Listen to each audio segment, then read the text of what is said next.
Hey ladies, in this video we're going to be talking about how to pay with Afterpay on Sephora. So let's just get straight into the video, shall we? First things first, simply go ahead and open your application, add something to your cart. And once you've added something to your cart, simply go ahead and head into your cart and head to the checkout option. And once you're on your checkout, there are going to be a couple of payment methods that you can simply go ahead and select. You can simply go ahead and select the Afterpay option.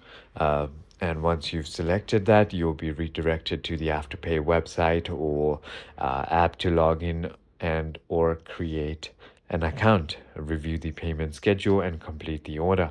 The first 25% is charged immediately, and the remaining 75% is split over the next 6 weeks.